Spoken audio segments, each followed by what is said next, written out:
Hi, this is Teresa here from Pumpkin Glass, and I thought I'd do a quick video to show you how you can use a pre-knotted strand of beads. And we have lots of them this month that I'll be posting a picture of in social media and on our website that you can purchase. And these are all 20% off this month, as long as they last. And I've got a strand of tourmalines that are knotted here, and it always used to kill me to cut into these strands when they're so nicely knotted and cut all those knots off, but I didn't know how else to use them. So I've come up with a way that works for me, so I thought I'd share it with you. One end I've already got a cap on, and this was the tail that was left on the strand. And let me do the other end here. This strand has an uneven number of stones, and since I want to add a pendant, I want even numbers so I can put it right in the center. So I am going to clip off this last knot. Another thing that you can do if you want a longer tail is you can always try to shove your beading awl up into that knot to loosen it up and then pick it out, which I've almost got done here. But just for time's sake, I don't need that much cord. So I'm going to go ahead and cut it off and slide off my bead. The first thing I'm going to do is take some beeswax, and this is the secret, because you don't have enough on the end of any of these to put a needle on them. But if you pull your strands through the beeswax, and I'm pulling it under my thumb a whole bunch of times so that I can get it really stiff, and basically you want it stiff and you want it to stick together as one strand so they don't separate. And for this, it seems like these 1.5 millimeter inside diameter caps are the perfect size. The hole needs to be large enough for the strand to go through, but you don't want a lot of extra wiggle room in the hole, or the cord could come out. So if you can match it as closely as you can to the size of the cord that you're pulling it through, it will be more secure. And the tricky part is you've got this loop on the end here that's in the way. So my first point of attack is to take my beading awl and try to push those ends that I've started through far enough that I can push them forward to try to grab them. Or if I can get them to clear that loop, I have a little bit more room to push more cord through.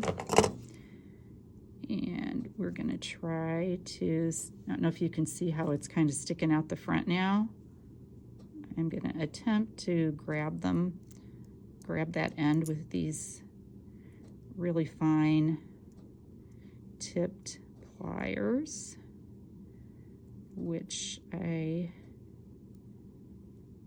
carry here. There we go. They're from the Beadsmith. These are great for if you do any wire weaving also, because they have that really fine micro tip at the end to push your wire down. All right, so I've got that slid up.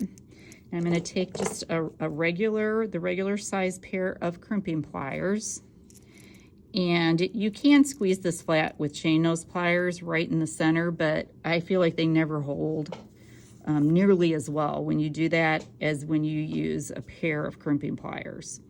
So let me flip this over. So I'm going to position, see how there's three, I'm going to call it 3 stations on here. Bottom, the middle station that's a little bit thinner. Whoops, sorry. And the top. I'm going to position this so I grab that center section right in my crimpers. And I pulled that cord out just a little bit. Let me yank it back in. And I'm going to give it a squeeze. And that crimped that middle part. Gave it that dent to hook it to the cord. Okay, so I can clip this off, and I'm going to go back at the end after this video is over and use a little bit of hypo cement, or maybe I can get it on here, down in the cap, just to give it a little extra security. And now I've got ends attached that I can use. So I've added 24 inches of 1mm cord to the caps on, I guess they're end caps with loops on each end to extend the length of my necklace. And I want to cover these up because they're in the front of the necklace. Sometimes I just leave them if they're in the back, no problem. But I've decided I would like to hide them with some beads. And I don't want to use giant beads. So I need this loop to be just a little bit smaller for the beads I've chosen.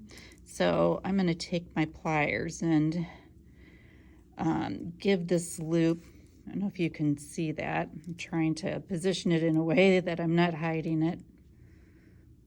I'm going to take my pliers and just give that loop a little bit of a squeeze to elongate it so it's the same size as the tube. And I'm going to take some of these larger hold pewter beads that I pulled here and slide those on so they come down and cover that join. I'm going to do just a simple overhand knot. You can use your fingers to position it, or again, you can put your awl in there and draw it down so that it ends up right behind your beads. And do the same thing, and I've already narrowed this loop down off camera to save some time. So let's put that on.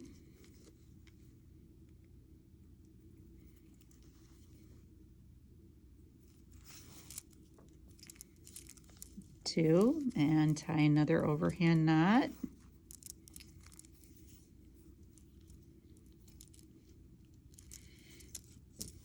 Here we go. And on this one, I wanted to put a bail on it. So I pulled this Tiara cast pinch bail because I've already glued a little bail to the back of this and just wrap some mookaite on top as an accent. So, and of course these beads, and a lot of them will be, are big enough that you can't slide a pendant on.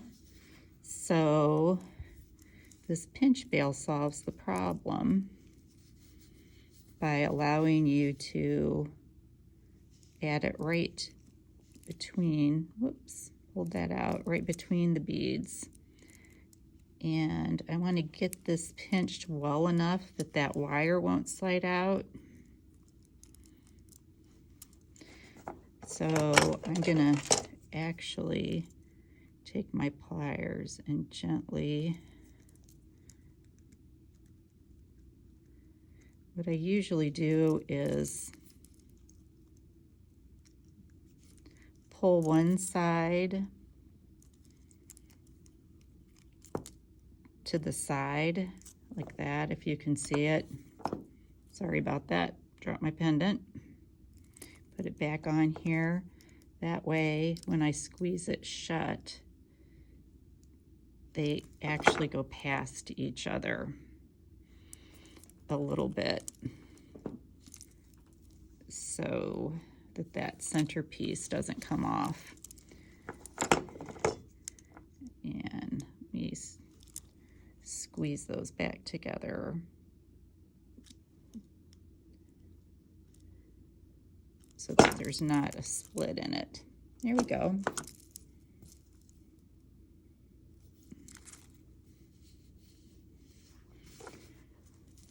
So there's, put it in camera shot there is the front of the necklace. And yep, got that in the center.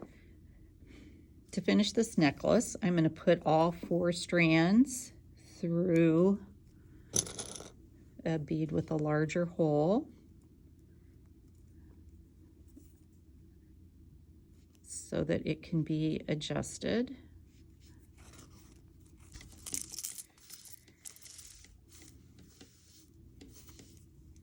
They fit tight, but not too tight. You don't want the leather to abrade as you wear it.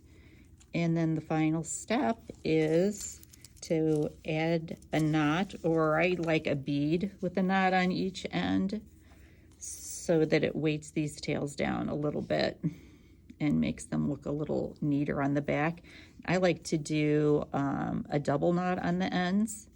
They're more decorative, and they also don't pull out very easily. So instead of just a regular overhand, I pass through 1 extra time. And you want to ease it up until you see that nice figure 8, and then push the loops together. There we go. And you get this wrappy knot that doesn't loosen up. Let me trim that extra bit off. And then the same thing on the other side. Grab a bead.